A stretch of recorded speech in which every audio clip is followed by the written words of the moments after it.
You're on, bud. Okay, we're on. All right. You can start now, Deke. Larry, you can start your time. Perhaps the most obvious difference between the Church of Christ and other religious organizations centers on music. In fact, if you are talking church with somebody and they say, well, where do you go to church? And you say, well, I go to the Church of Christ. One of two things are going to be said next by that person. First, they're going to say, oh, so y'all are the only ones going to heaven. Or they're going to say, oh, y'all are the ones that don't believe in music. Well, yes, we do believe in music. We just believe that in church and in our worship assemblies, the command is to sing without mechanical instruments of music. We sing vocally, and singing is a form of music. But anyway, once when I was visiting a nursing home, and we were there on a Sunday afternoon to conduct a devotional, one of the nurse's aides was in there trying to help us get everything set up and all, and she just couldn't believe that we wanted all the residents to sit in a circle or an oval or, I don't know, some circular type shape, and that we didn't need to move the piano into the room or into the middle of the room. She just couldn't believe that. How are you going to sing? Oh, we're going to sing. And that just blew her mind. Why don't we use a piano in our singing? Is it just a tradition? I had a guy tell me that one time. He was bidding for a job for something we were having done at the church building, and he sat there in my office, and he was talking about he'd been at some such and such Church of Christ somewhere, and he found out that they were having an instrumental service now, and he said, well, the preacher there said it was just a tradition. And I looked at him kind of like, you really don't want to start this conversation with me. And he didn't get the bid. That's the job. So anyway, or is it because we just like to sing a cappella without instruments?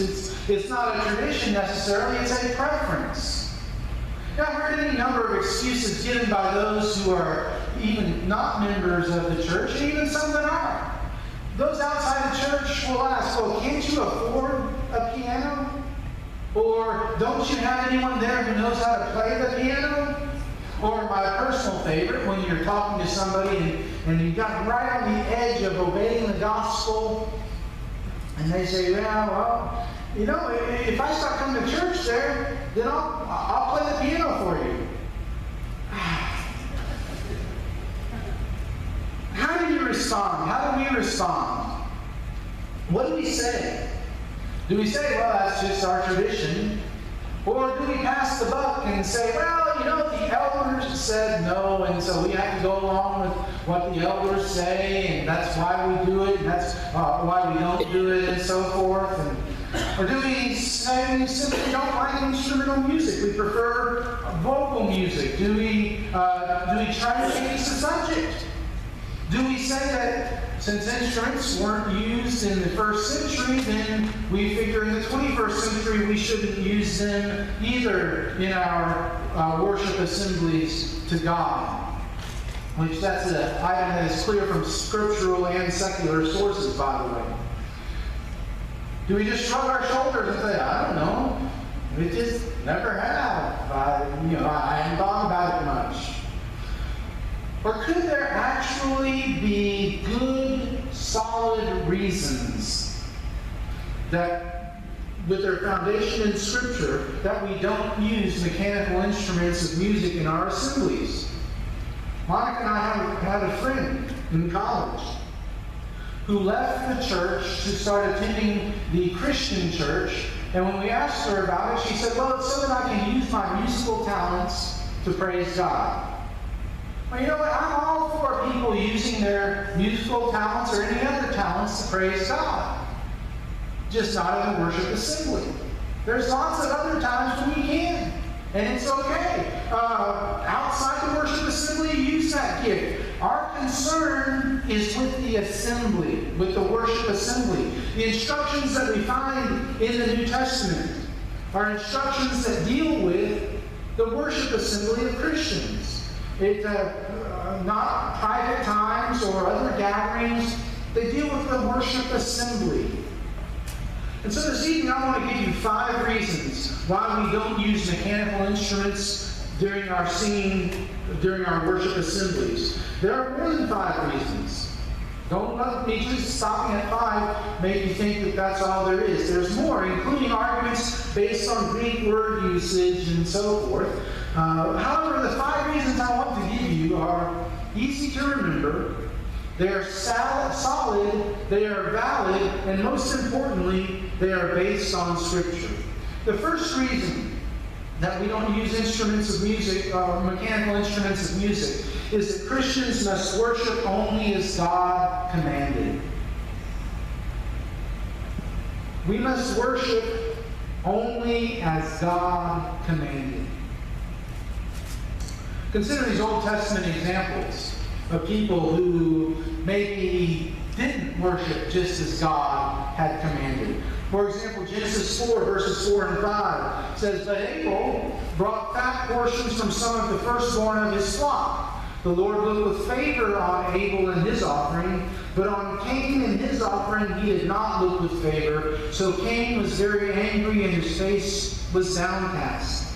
This is the first recorded attempt at worship in the Bible. And it resulted in failure for half of the participants. Now, why was Cain's offering not acceptable? We don't know what instructions God had given. But evidently he had given some instructions. Now some say, well, yeah, but it had to do with Cain's heart more than anything. Yes, you're exactly right. And as we move forward in this discussion, what you're going to find is that our issue that we're talking about also has an awful lot to do with people's hearts. And their hearts not being right, and them feeling they can just give God whatever they want rather than what God Himself has requested and requires. Another Old Testament example, Leviticus 10, verses 1 and 2. Aaron's sons, Nadab and Abihu, took their censers, put fire in them, and added incense. And they offered unauthorized fire before the Lord, contrary to His command. So fire came out from the presence of the Lord and consumed them, and they died before the Lord. The fire that Nadab and Abihu offered was not what God commanded. God had given strict instructions for where the fire for the altar of incense was to be taken from the altar of burnt offerings. Nadab and Abihu didn't get their fire from the altar of burnt offerings. And as a result, they were consumed by the fire of the Lord. Now, you look at it and you have to understand this all priesthood thing for the Israelites had just started. I mean, anytime you just start something new, you're going to make some mistakes, and surely God could be forgiving, and He could say, no, that's not what I wanted. No. When it comes to worshiping God, we do what God commands, or God is not pleased. Okay? He doesn't give us a warning. He says, your warning is, I told you how to do it. Now do it. We also look at a passage like 1 Samuel 13, verses 7 through 13. It says this: Saul remained at Gilgal, and all the troops with him were quaking with fear. The Philistines were attacking the Israelites. He waited 7 days, the time set by Samuel, but Samuel did not come to Gilgal, and Saul's men began to scatter. So he said, bring me the burnt offering and the fellowship offerings. And Saul offered up the burnt offering. Just as he finished making the offering, Samuel arrived, and Saul went out to greet him. What have you done? Asked Samuel. Saul replied, when I saw the men were scattering, and that you did not come at the set time, and that the Philistines were assembling at Michmash, I thought, now the Philistines will come down against me at Gilgal, and I have not sought the Lord's favor. So I felt compelled to offer the burnt offering. You acted foolishly, Samuel said. You have not kept the command the Lord your God gave you. If you had, he would have established your kingdom over Israel for all time. Do you catch what Saul says here? He says the troops were scattering, and they were getting nervous, and I was getting nervous, and I realized the Philistines might attack, and I hadn't sought the Lord's favor. So I decided I had to disobey God to seek the Lord's favor. Does that make sense to anybody? Makes sense to Saul? I mean, hey, the priest hasn't shown up, and I guess we need to offer a sacrifice and ask God's favor.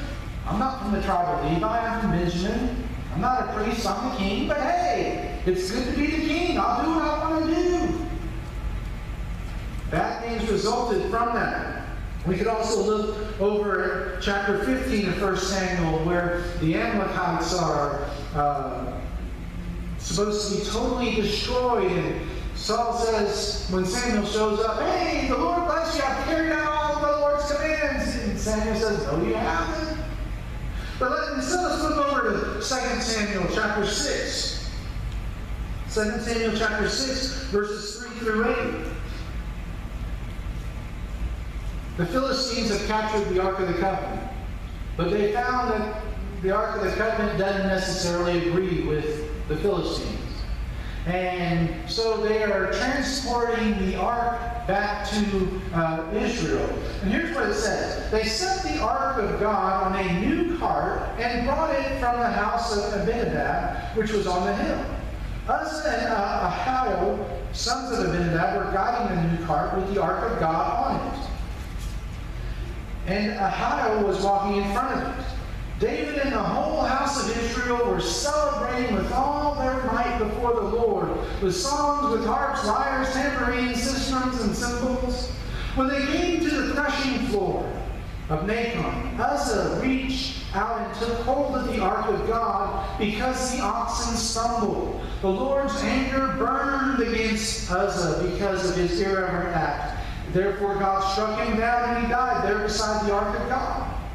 Then David was angry because the Lord's wrath had broken out against Uzzah. And to this day that place is called Perez Uzzah. Uzzah touched the Ark of the Covenant. Okay, here's the Ark of the Covenant. This is the most sacred article in the worship of the Israelites. And they are bringing it back and they are celebrating. Everybody is happy and everything is going well. Then the oxen stumbles. And Uzzah reaches up and steadies the ark.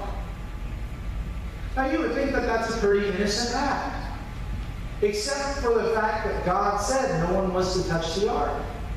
And if we get right down to it, why was the ark being transported on a cart, new or otherwise?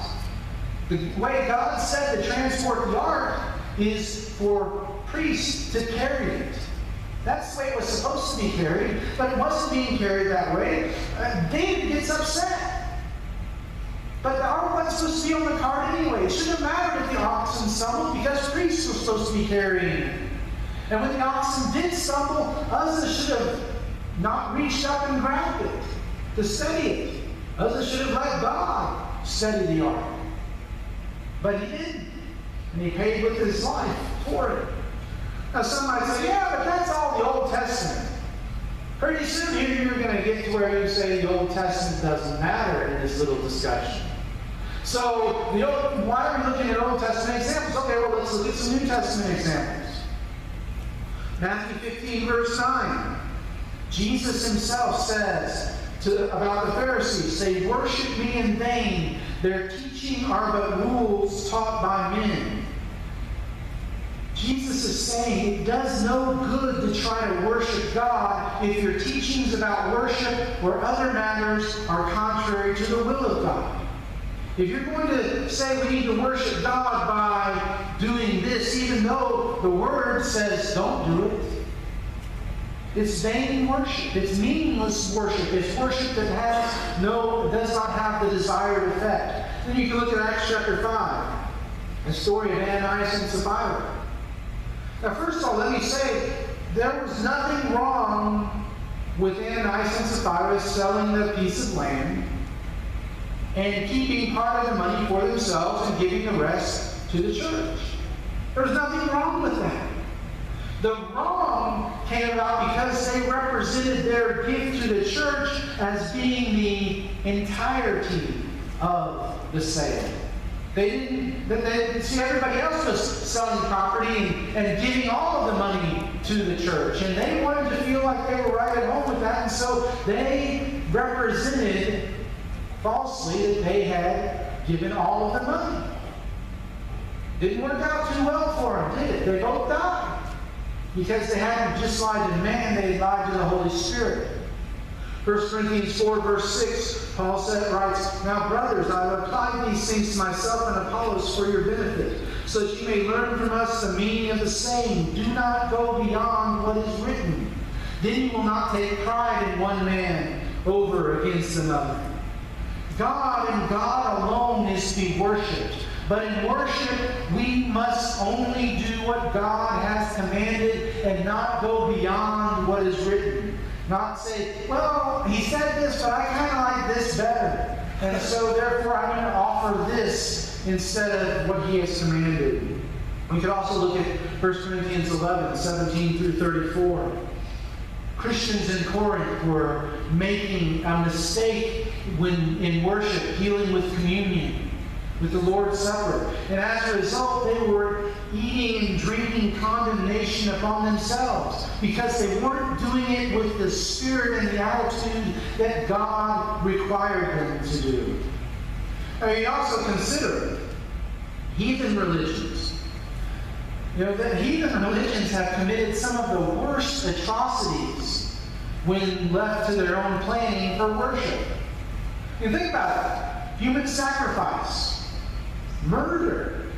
Not of just some person who willingly volunteered to be the sacrifice, but of their own children.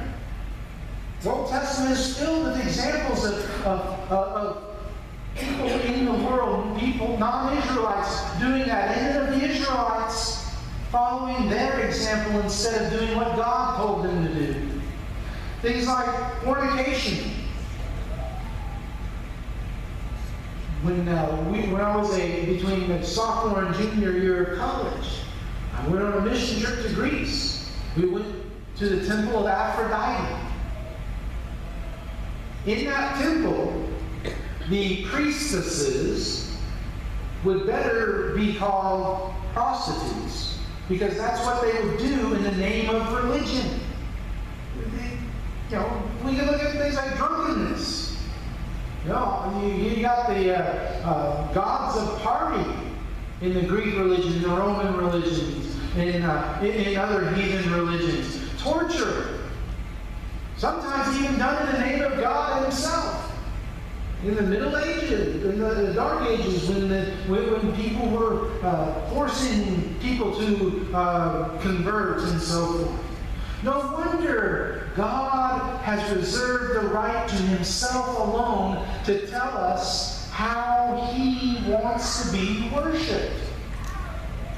We must worship only as God has commanded. And instrumental music is not commanded. It's not authorized. Singing is commanded. There can be no doubt about it. And even people who worship with instrumental music will tell you, yes, singing is commanded. 1 Corinthians 14, verse 15. So what shall I do? I will pray with my spirit, but I will also pray with my mind. I will sing with my spirit, but I will also sing with my mind.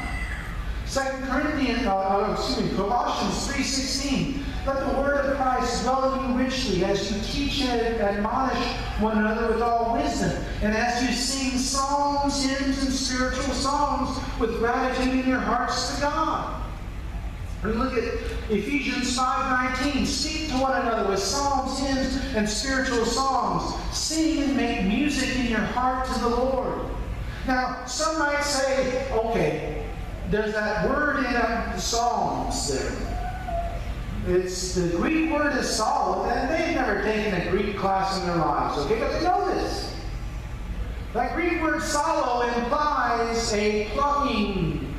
Actually, it implies a plucking, not necessarily of an instrument. And even if it did, the instrument to be plucked is specified as the heart. The strings of the heart are to be plucked, not the strings of a piano or of a guitar or of anything of that nature. And someone will say, yeah, but it says, speak to one another with psalms. And if you look back in the Psalms, they constantly are saying with the lyre, with the flute, with this, with that instrument, and so forth. Okay, except for it doesn't say speak to one another with these psalms. It says psalms. It's not talking about the book of Psalms per se. It's talking about a style of singing. In James 5:13, James writes, is any one of you in trouble? He should pray. Is anyone happy? Let him sing songs of praise. And we can look at it at Acts 16, verse 25. Paul and Silas are in jail. But at midnight, they're praying and singing hymns. And the other prisoners, and apparently the jailer, were listening to them. And then there's the earthquake. The jailer was asleep, listened to them sing, go to sleep. And the rest of that story. Singing is commanded. There can be no doubt, there can be no argument that singing is commanded. However, instrumental music is not. Now, each of the above verses mention singing, but no instruments. Now, people say, well, it's because instruments weren't available. Oh, yes, they were. Instruments were readily available and abounded in first century culture. Many of the other religions of the day employed the use of instruments in their worship. They were all over the place. They could have been used. They weren't, though. They weren't mentioned in connection with Christian music. Now, some say, well, but preacher, they were afraid of persecution, and if they were playing instruments, it would have made a loud noise, and that would have attracted attention, and then the Romans would have come in and put all of them to death or put them in prison, and so that's why they didn't use instruments. No, it's not. You know why it's not? Because the same fear of persecution would have silenced the voices of singing if that were the case. Because singing also makes a loud noise that is audible to others that maybe aren't in the general area. Acts 5:17 tells us they weren't afraid of persecution. In fact, they rejoiced when they faced persecution. What about the Old Testament? There are so many verses in the Old Testament that mention instruments in connection with singing that certainly God's not going to change his mind. He's not going to say, well, okay, in the old law this was okay, but under the new law it's not okay. Okay? But see, that's the whole thing. You see, Galatians 5:3 tells us, again, I declare to every man who lets himself be circumcised, obey part of the old law, that he is obligated to obey the whole law. If we want to use Old Testament scriptures to justify the use of mechanical instruments and music in our worship assemblies, then we also have to have an altar down here because we got to offer animal sacrifices. And we have to have incense burning. And we have to do everything that the Jews did, because you can't just pick and choose what you want to obey. Now, so far then, we've seen that we must be very careful to do in our worship only that which God has commanded us to do. And the only music commanded by God for the Christian assembly is singing. One attempt to justify the use of instruments is that they are only an aid to our worship.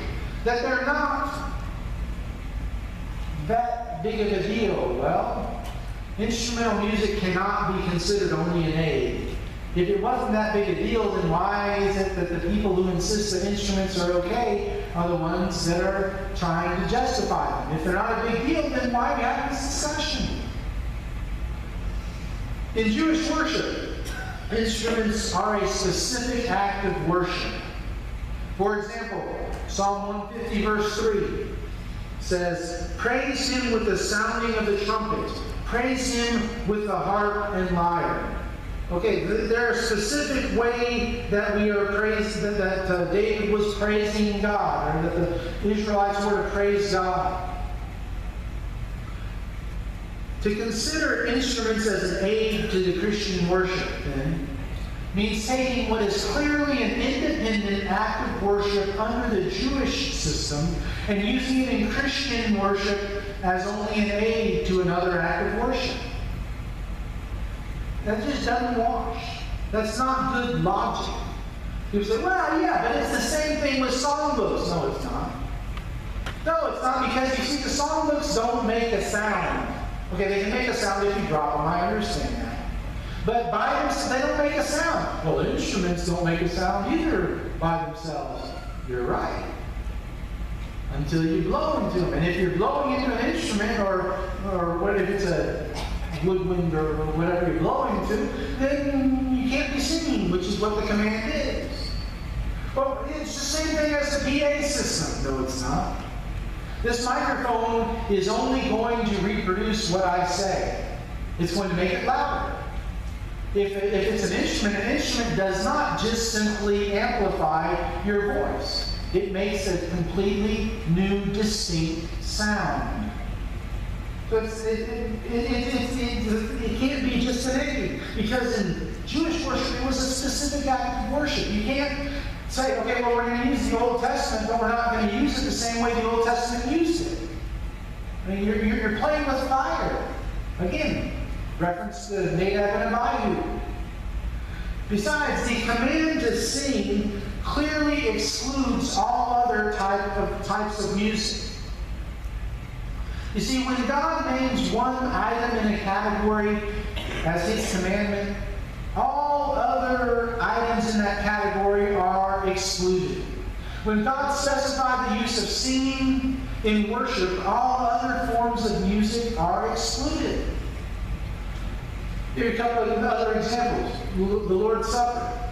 When Jesus instituted it with unleavened bread and the fruit of the vine, everything else was excluded. He didn't say, take and eat this bread, it is my body given for you, but if you want to use something besides the bread, then just don't use potato chips, don't use, He didn't do that. He said, this bread is my body, do this in remembrance of me. This cup is my blood, do this in remembrance of me. That was his instruction. He named those items. Those items are what's on the Lord's table. He doesn't have to say, don't use all this other stuff. What about Noah and the ark? God told Noah, I want you to build the ark out of gopher wood. What if Noah had said, okay, but God, when I build this ark, you want me to get 2 of every type of animal. And I'm going to have to get some moths in here. Moths, I need to make the ark out of cedar so that the moths don't eat it. They eat a hole in it and the whole thing goes down. Or, God, pine is on sale and I really like the smell of pine. And he didn't have to say, Noah, I want you to build it out of gopher wood. I don't want you to use cedar. I don't want you to use oak. I don't want you to use pine. He said, use this type of wood, and every other type of wood was automatically excluded. Let me give you a more modern day example. Let's say that Monica sends me to the store, and she says, Carl, I want you to buy Del Monte peaches. No sweat, I got this. But I go to the store, and in the aisle with peaches, I see that there's Del Monte peaches, and then for 75 cents less per can, there's the generic peaches. 75 cents, that's a sizable savings. Pick the generic, and off I go. When I get home, what's going to happen? I'm going to go back to the store. I'm going to use that 75 cents savings and gas to get back to the store because I didn't buy what she wanted.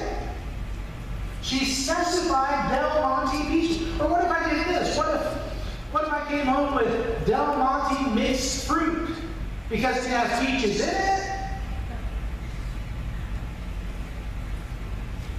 I want to use the instrument. I'll still sing, but someone else is going to be playing an instrument. It's got singing in it. It wouldn't work with Monica. I don't think it'll work with God either.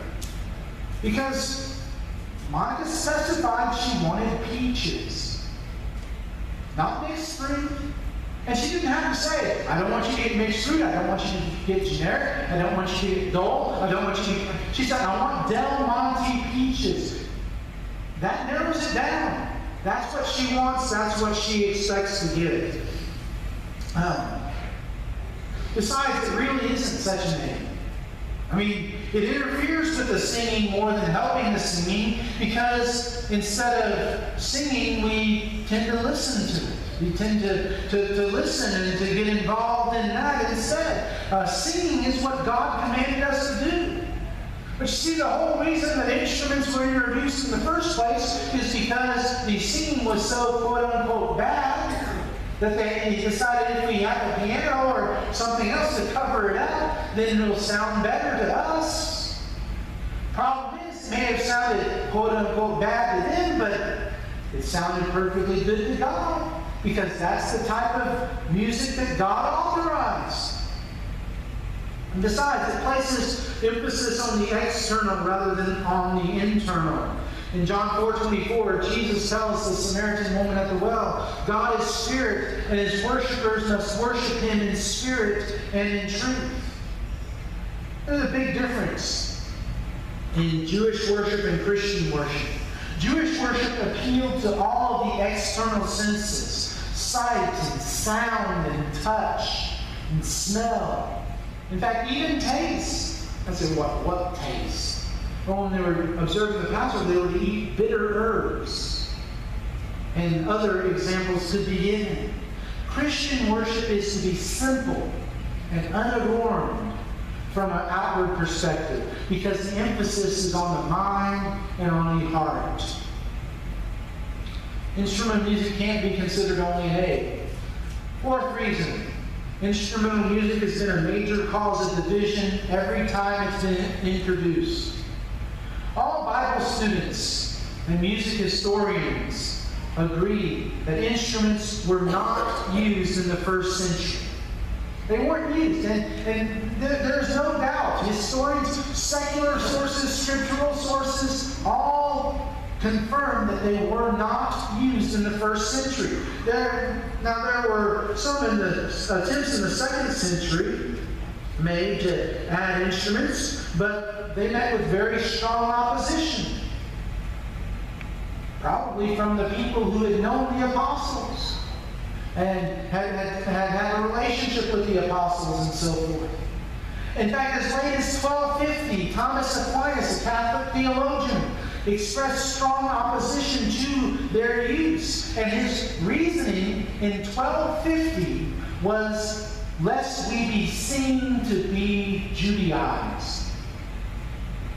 In other words, his reasoning was, we don't want to be seen as just a sect of Judaism. We don't want to be seen like Judaism. We want to be distinct. We want to be separate, because we are separate. In fact, they were not common until the 1400s, and even then, they still were opposed by some. So then we enter the Protestant Reformation movement. They continued their opposition. Some of the leaders of the Protestant Reformation movement, John Calvin, John Wesley, Adam Clarke, Charles Spurgeon, if you read their writings, they are opposed to the use of mechanical instruments and music. And yet the denominations that they founded are very big and use full orchestras in their worship. The Greek Orthodox Church didn't start using instruments until 1970. And even today, it's still not very commonplace. Now, some people want to argue from the Greek language that instruments are authorized. The Greek Orthodox Church, whose native language the New Testament is written in, though it's in Koine Greek, I understand that. I heard it explained one time as it's kind of like comparing King James English with modern English. Okay, there's some words that are different, but a lot of them are the same. You could probably make sense of it. The Greek Orthodox Church doesn't necessarily approve of instruments of music. How can some English person growing up in the United States say, well, I have concluded from my study of the Greek language that the Greek language approves of the use of instruments, when people whose native language is Greek haven't concluded that anyway. In fact, during the Restoration movement, it was a dividing point. The Christian church and the Church of Christ split over the use of mechanical instruments of music. How can something that causes division be good in the sight of God? Now, people say, well, yeah, but what about baptism? It causes division. No, that's something that's clear from the Scripture. Now, I believe that instrumental music is the type of music that God requires and wants in worship is also clear from Scripture. So, instrumental music has been a major cause of division wherever it's been introduced. And then finally, instrumental music opens the door for other departures. And yes, there are those detractors who say, oh yeah, you're going to use the old slippery slope argument. You know, it just leads to other things and so forth. The problem is the slippery slope argument is a very valid argument. And it can't be dismissed even with sarcasm.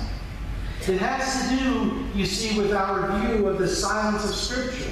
We can take one of two views. The first view, we can do whatever is not expressly forbidden. If we take this approach and say, well, if it's not expressly forbidden, then we can do it. This is the ultimate underlying reason for using mechanical instruments of music. Is because they say, well, it's not expressly forbidden. Okay. Let me make some other ideas, share with you some other ideas that aren't expressly forbidden. Let's use Coke and potato chips on the Lord's table. Doesn't say not to. You're not going to find the word Coke or potato chips anywhere in the New Testament. So we can use those on the Lord's table. Is that just silly? Okay. Well, let me share with you another that's not quite so silly. Let's not worry about immersion, because after all, sprinkling is okay. God didn't expressly say don't sprinkle. So sprinkling must be okay, or pouring, or... No, if you look at the Greek word baptizo means immerse. And when he specifies immersion, that excludes sprinkling or pouring or any other mode of quote-unquote baptism that is not complete immersion.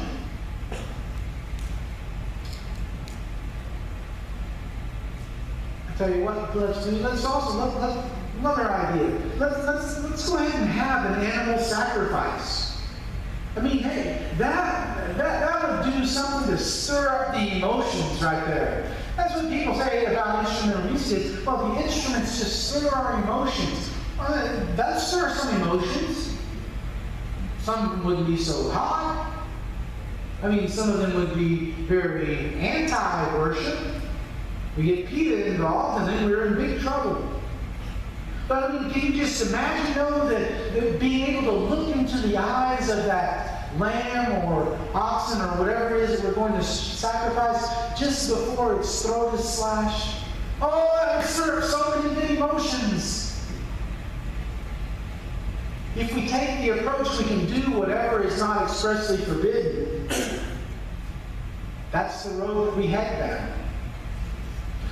Or we can take the approach we can only do what God has specified. This is really the only approach to worship that will keep us doing as God desires and as God commanded. Any other approach tends to open up the door that will lead to further departures.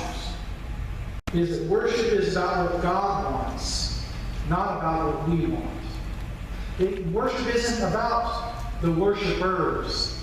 It's about the worshipee. Worship isn't about what I want and what I like and what I think I need to do and what I want to do. Worship is about what God has commanded us to do.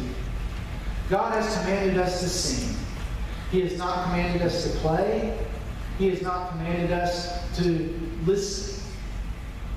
He's commanded us to sing. Now, I know people will say, well, what about in Revelation where it talks about the harps and everything? That's in heaven. Okay? All I know is that right now, here on earth, what I read in the pages of the New Testament tell me that what God wants is singing, not playing. Although this purpose of this sermon hasn't been evangelistic in nature, maybe some of you have a need that you'd like to express to this body. Maybe you're struggling with some sin and you need to ask for the prayers of the church. We want to pray with you. We want to help you as much as we can. If you'll just let us know. The best way to do that is by coming to the front now as we stand and sing together.